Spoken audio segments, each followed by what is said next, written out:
जय श्री राम, श्री राम, श्री राम, जय श्री राम, श्री राम। ऐसो कह के माता कौशल्या ने भरत जी को हृदय ते लगाए लो, उनकी स्तनन ते दूध बहन लवो और नेत्रन में प्रेमासुरन को जल छायो। यह प्रकार बहुत विलाप करते हुए सबरी रात बैठे बैठे बीत गई। तब वामदेव जी और वशिष्ठ जी आए। उन्होंने सब मंत्री और महाजनन को बुलायो। फिर मुनि वशिष्ठ जी ने परमार्थ के सुंदर समयानुकूल वचन कह के बहुत प्रकार से भरत जी को उपदेश दो। वशिष्ठ जी ने कही, हे तात, हृदय में धीरज धरो और आज जा काम के करवे को अवसर है वह करो। गुरु जी के वचन सुन के भरत जी उठे और उन्होंने सब तैयारी करवे के लिए कही। वेदन में बताई हुई विधि से राजा की देह को स्नान करवाया गयो और परम विचित्र विमान बनाया गयो। भरत जी ने सब मातान को चरण पकड़ के रखो, अर्थात प्रार्थना करके उनको सती हैवे ते रोक लो। वो रानियों श्री राम के दर्शन की अभिलाषा ते रह गई। चंदन और अगर के और अनेक तरह के अपार कपूर, गुग्गल, केसर आदि सुगंधित द्रव्यन के बहुत से बोझ आए। सरयू जी के तट पे सुंदर चिता रच के बनाई गई, जो ऐसी मालूम पड़ेगी मानो स्वर्ग की सुंदर सीढ़ी हो। या प्रकार सब दाह क्रिया करी गई और सबने विधि पूर्वक स्नान करके तिलांजलि दी। फिर वेद, स्मृति और पुराण को सबको मत निश्चय करके वाक्य अनुसार भरत जी ने पिता को 10 गात्र विधान 10 दिनन की कृत्य करो।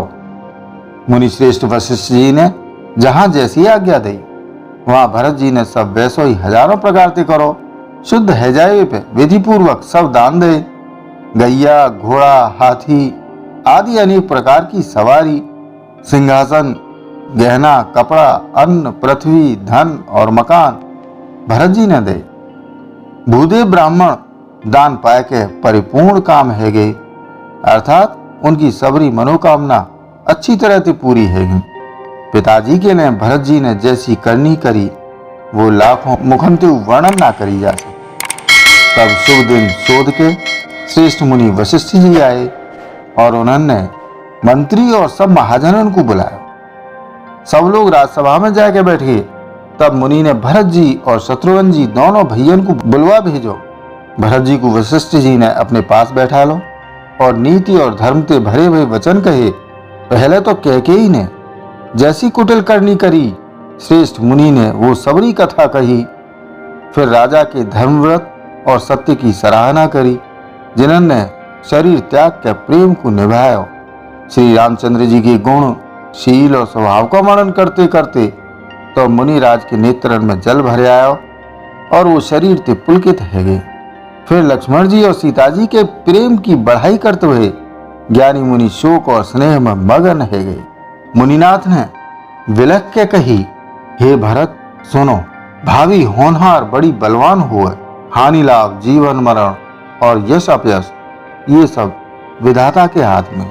ऐसा विचार के कौने दोष दयो जाए और व्यर्थ कौन पे क्रोध करो जाए। हे तात, मन में विचार करो, राजा दशरथ सोच करवे के योग्य ना है। सोच वह ब्राह्मण को करना चाहिए जो वेद ना जाने और जो अपनो धर्म छोड़ के विषय भोग में लीन रहे। वह राजा को सोच करना चाहिए जो नीति ना जाने और जाकू प्रजा प्राण के समान प्यारी ना है। वह वैश्य को सोच करना चाहिए जो धनवान है कि वो कंजूस है और जो अतिथि सत्कार और शिवजी की भक्ति करवे में कुशल ना है। वह शूद्र को सोच करना चाहिए जो ब्राह्मणन को अपमान करन वारो, बहुत बोलन वारो, मान बढ़ाई चाहन वारो और ज्ञान को घमंड रखन वारो हो। पुनः वह स्त्री को सोच करना चाहिए जो पति को छलन वारी, कुटिल, कलह प्रिय और स्वेच्छाचारणी हो। वह ब्रह्मचारी को सोच करना चाहिए जो अपने ब्रह्मचर्य व्रत को छोड़ दे और गुरु की आज्ञा के अनुसार ना चले। वह गृहस्थी को सोच करना चाहिए जो मोहवश कर्म मार्ग को त्याग कर दे। वह सन्यासी को सोच करना चाहिए जो दुनिया के प्रपंच में फंसो है और ज्ञान वैराग्य ते हीन है। वानप्रस्थ वही सोच कर वे योग्य है जाकू तपस्या छोड़ कर भोग अच्छे लगे। सोच वाको करना चाहिए जो चुगलखोर है, बिना ही कारण क्रोध करने वाला है और माता पिता गुरु और भाई बंधुन के संग विरोध रखे है। सब प्रकार से वाको सोच करना चाहिए। जो दूसरे को अनिष्ट करे, अपने ही शरीर को पोषण करे और बड़ो भारी निर्दयी है। और वो तो सभी प्रकार से सोच करवे के योग्य है, जो छल छोड़ के हरि को भक्त ना हुए। कौशल राज दशरथ जी सोच करवे के योग्य ना है, जिनको प्रभाव 14 लोकन में प्रकट है। हे भरत, तुम्हारे पिता जैसो राजा न तो भयो है, न है और न होने वालो है।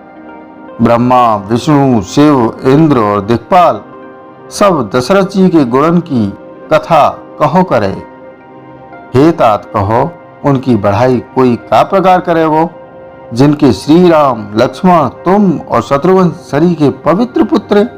राजा सब प्रकार से बड़भागी, उनके लिए विषाद करना व्यर्थ है।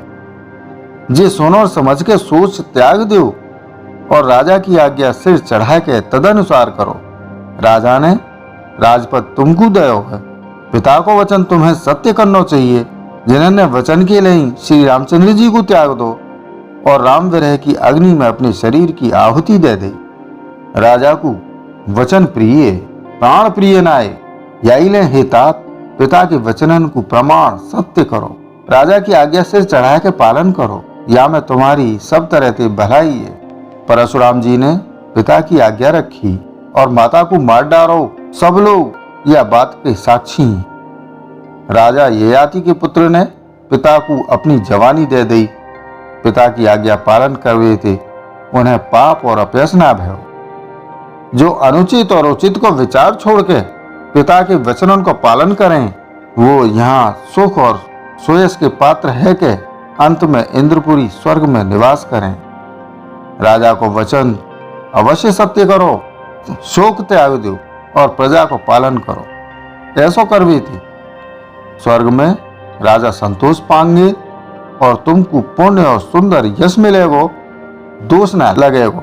जे वेद में प्रसिद्ध है और स्मृति पुराण आदि सभी शास्त्रन के द्वारा सम्मत है कि पिता जाकू दे वो ही राज तिलक पावे। यही ले तुम राज्य करो और ग्लानि को त्याग कर दो। मेरे वचनन को हित समझ के मानो।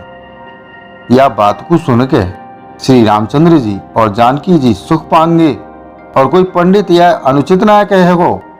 कौशल्या जी आदि तुम्हारी सब माता प्रजा के सुख ते सुखी होंगी। जो तुम्हारे और श्री रामचंद्र जी के श्रेष्ठ संबंधन को जान ले वो सब प्रकार ते तुम ते भलो माने हो।